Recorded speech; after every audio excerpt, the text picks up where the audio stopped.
Well, Clinton, what have you got for us? Hi, my question is, what is my role in the house as father, dad on decision making? Okay. Now, we're not sure if that's a question from Clinton out of desperation or help, but in the decision-making process, Colleen, in your experience, in looking at the decision-making process and recognising this is coming from a Christian perspective, how do you see Clinton's role? It's really straightforward. You just check with your wife. No, I'm kidding. Now, Al. I do think that the dad, the husband, has the role of headship. It's like the team leader, the leader of the crew, and needs to have that position of final decision-making with consultation and negotiation. You don't want to be lording it over anybody. That's not going to win brownie points or respect from anywhere. Yeah, so what is consultation in the decision-making process? I want to ask a couple of us that, but Colleen, for you, what does consultation look like? I think consultation and negotiation is primarily between the mum and the dad. You're the primary team, and then involving the children so that they have the opportunity to voice their ideas and opinions, but the decision-making is done between mum and dad. Every now and then I think, Colleen, I've seen family situations where I want to walk over to a dad and a mum and say, you're the parents. It's almost like we default that in trying so hard to care for our kids.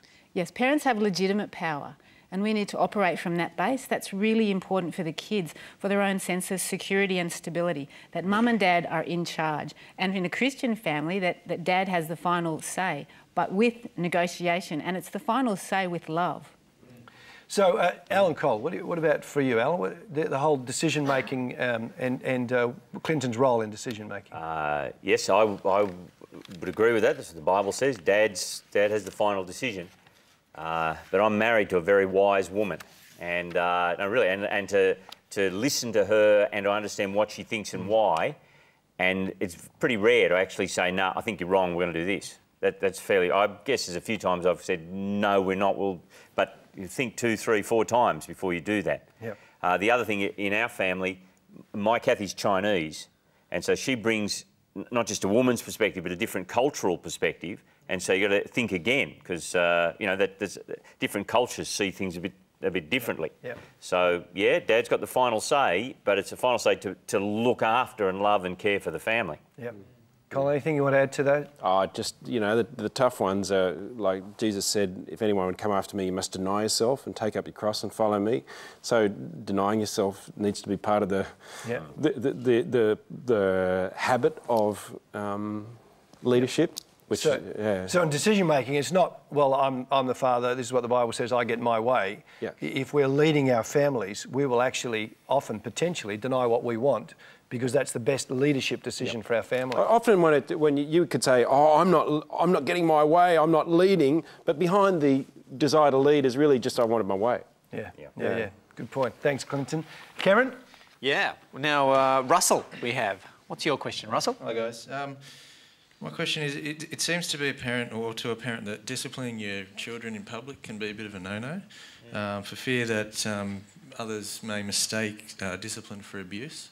What would be an effective way or methods of disciplining your children in public? Yeah. And having a little kid have a major SPAC attack in the middle of Woolies is always a bad look.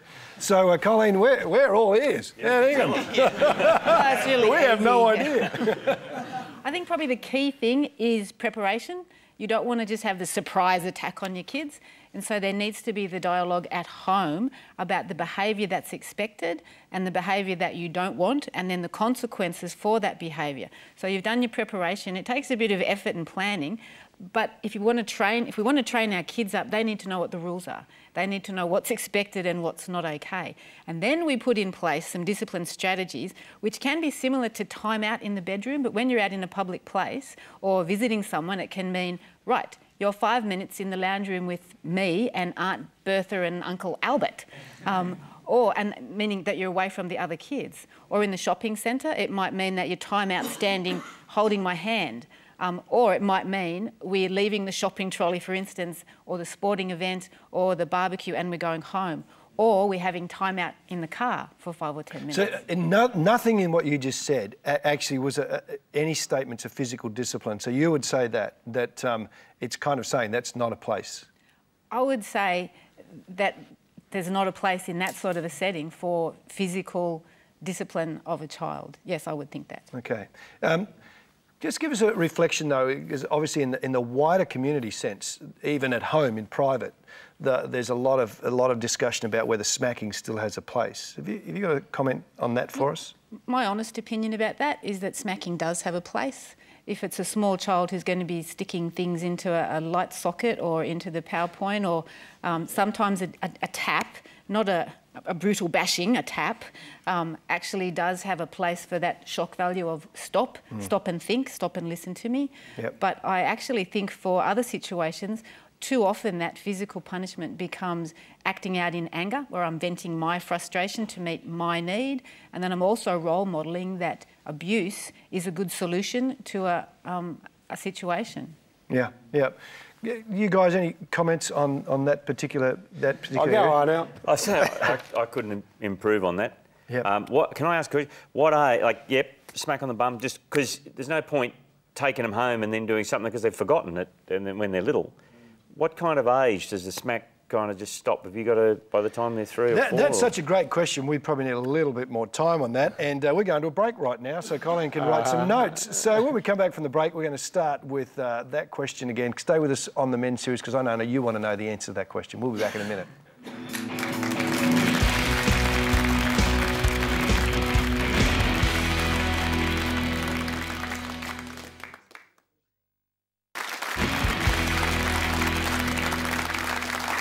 Welcome back to the men's series, and just before the break, Al Stewart asked a very appropriate question at the inappropriate time. So, asking again... Okay, if we can do some kind of small punishment immediate when kids just need to be stopped, don't do that, what kind of age does that finish? You know, like, so you're still doing that till they're 15, or what's the kind of... What would you think? Definitely not 15, because they might be hitting you back. Yeah. Probably before school it should finish. Kids are starting to get their cognitive reasoning kicking in. They're starting to have their own decisions, and they'll be forming their opinions of why you're doing that and what your other motives might be, and how then they can use that in their lives as well. So no, definitely before they finish school. So toddler years. Thank you. Good question. Moving on. Cameron. Great. Well, Joe, what have you got? Good on you, mate. Look, my question is, what kind of coping mechanisms can you suggest for that consistently defiant teenager? Okay, other than you leaving home, Joe. So, Colleen, for the consistently defiant teenager. Your coping mechanisms, lots of prayer and holidays and time. No, the coping mechanisms, it's hard going. And that's consistently keeping those boundaries. Teenagers go through 3 phases. So that 12 to 15, they're going to be stuck in that, am I normal? So their body's changing and their voice is changing. All sorts of things are changing. And also, it's like this veil is fallen from their eyes, and they're suddenly seeing their parents for the first time, and they've decided it's not a pretty sight. So there's all of this conflict that starts. Round 15 is when the peer group gets really strong, and they've got this sense of wanting to be an individual but be like everybody else at the same time. And also needing to separate from mum and dad. I have to be an individual. 18 to 20, you'll start to get your kids back. If you've done this tour of duty well, the best strategy is not to enter into warfare with them. Is to state your case, to follow it through, be persistent and consistent. As soon as you're giving into warfare, you just fuel on the fire, because they don't have the full cognitive development. It doesn't happen till around 15, 16. So you don't want to end up having a schoolyard brawl with your 15-year-old. So you need to state your case, be consistent, be firm, follow through, pray a lot, and know that if you do this tour of duty well, you will get that 12-year-old will start coming back, that personality around 18 to 20. Yeah, Hang in there. For you guys, Cole and Al, you're both kind of in that tour of duty or been through it. Give us a thought on that, the defiant teenager. Show you the scars. Yeah. No, I think... Again, it's like in relationships and in families, investing outside of the conflict situations, outside of the tensions, it makes a big difference, I find. Yep. If I just... I've been trying to learn as a father the value of kindness, because that's something you've got to go on the front foot with. So, you know, making my kids a cuppa, or just taking them for a walk, or saying, how about we go down and grab a coffee at somewhere, and just building kindness into their lives, because then when we come to the conflict situation, it's like, well, you know, I'm for you, even if I don't agree with you, and even outside, if I say the wrong thing or they do and it goes pear-shaped, at least outside of that, we can say, we know where the bedrock is in our relationship together, and I'm for you. Good stuff. Let's go to the next question. Great. Andrew, what have you got for us? When you've loved spending all your time with them for the last 18 years, strategies for letting go. I'm talking the tensions as a dad when you really don't want to, but you know you've got to help develop independence. Okay, so the letting go process, Colleen? Look, let me comment about that empty nest. When we look at the family life cycle, the most difficult phase is having toddlers. You know, so we struggle when the kids arrive. The second most difficult phase is empty nest when they start to leave.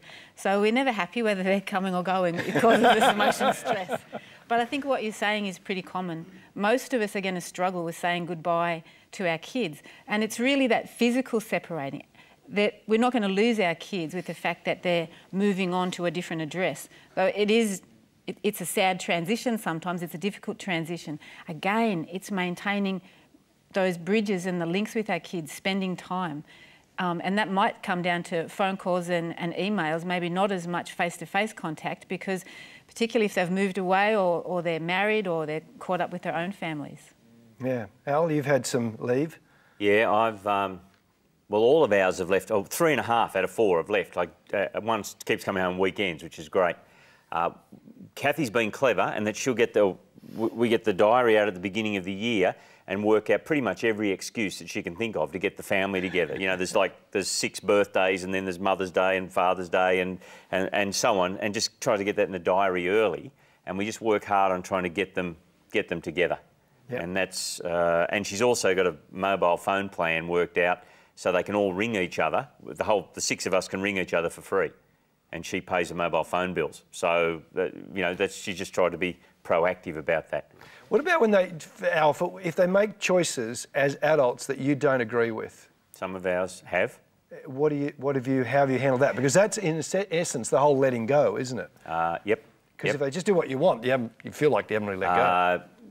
At the end of the little talk I just gave, I said it's their story, and you've got to accept that. Yeah, my question is, do you have any ideas or thoughts of discipline boundaries in blended families? Okay, Tony, that's a great question, because in the community in which we live in, that's actually a large number of people in the community in which we live in. And so the blended family, Colleen, do you deal with that a lot? Yes, there's more and more blended families and step families, the yours, mine and ours. I think it's really important that there's lots of negotiation. Lots of blended families don't make it. I think the majority actually don't make it because it's such hard going. You want to be one of the minority who do make it, and the way to do that is lots and lots of communication and consultation. You and your partner, the mum and dad, are still the primary dyad. They're still the decision makers. They're still the ones who work together as a team. One of the things that can cause difficulty in a blended family is if mum and dad take different party lines and they feed the fracturing in the family. There just needs to be lots of discussion so that the decisions are fair and a unified front.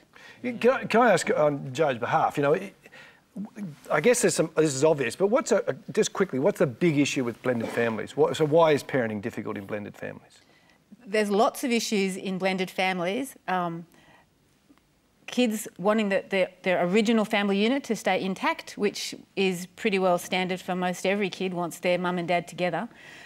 Depending on the age, if families are breaking up when kids are in their adolescent years, then there's going to be all sorts of issues of not accepting the new family because of those adolescent issues that are happening anyway.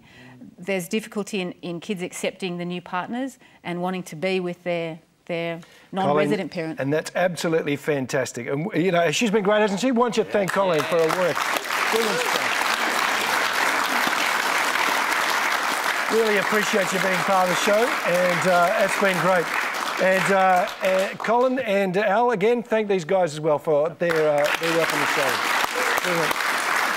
We love the fact that you've been with us on the show. We trust you're with us again next time we get together for the men's series.